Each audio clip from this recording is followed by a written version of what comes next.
President Biden's plan to welcome up to 100,000 Ukrainian refugees to the U.S. is taking a big step forward today. This morning, a new website went online to help expedite the U.S. immigration process for Ukrainians fleeing the Russian invasion by allowing Americans to sponsor them. It's all part of the White House's Uniting for Ukraine program. For more on this story, we want to bring in NBC News Justice correspondent Julia Ainsley. Good morning, Julia. First off, how does this program even work and why now?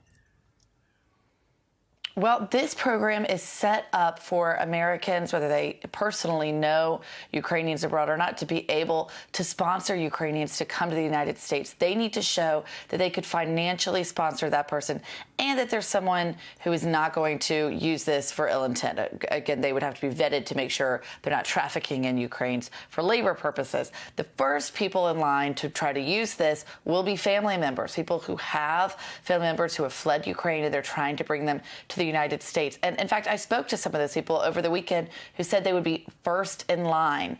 I spoke to Drew and his wife, Svetlana. She has family who have fled, gone to Poland. She has a very elderly grandmother still in Ukraine. She also has some family in Russia. They're trying to figure out how to get them out. This is what they had to say. Let's take a listen.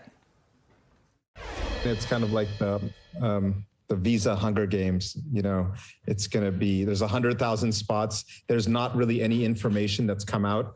All they've said is that they're going to shut down the Mexican immigration route. Yeah. But we don't have any details of what information they need or what the eligibility exactly is going to be, besides the fact that there needs to be a U.S. sponsor.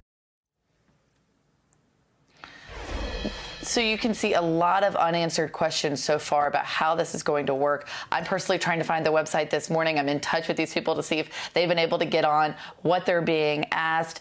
There's a little bit of confusion, but you heard him talk about how they do know that the southern border is going to be shut down. So now these people are saying, okay, if we have family in the region, we don't have to take them through that risky route. Let's try this website and see how it works. So there's a lot of hope for these people this morning. Hope and also high stakes, hearing him say immigration Hunger Games. That's intense. And for context, we know that last month the administration said it would bring up to 100,000 Ukrainians fleeing war to the United States. But with no clear end in sight for the war, what does the White House expect in terms of that number? Could it grow? Is that realistic?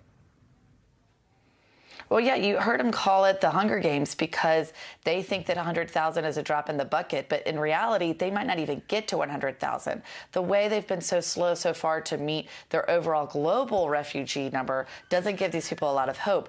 In September, the end of September, President Biden set a global refugee number of 125,000 so far, and they only have until the beginning of October of this year to meet that goal. They've brought in just over 8,000. So they're not anywhere close to meeting their global refugee goal. This program should expedite the route for Ukrainians, but a lot of people are worried that it might require too much paperwork. It, of course, requires COVID vaccinations and proof of that. And, of course, the sponsors themselves have to be vetted. So first, they want to make sure they even meet that 100,000 goal, and then we'll see if it could grow. Definitely a story to watch. Julia Ainsley, thank you so much. Thanks for watching our YouTube channel. Follow today's top stories and breaking news by downloading the NBC News app.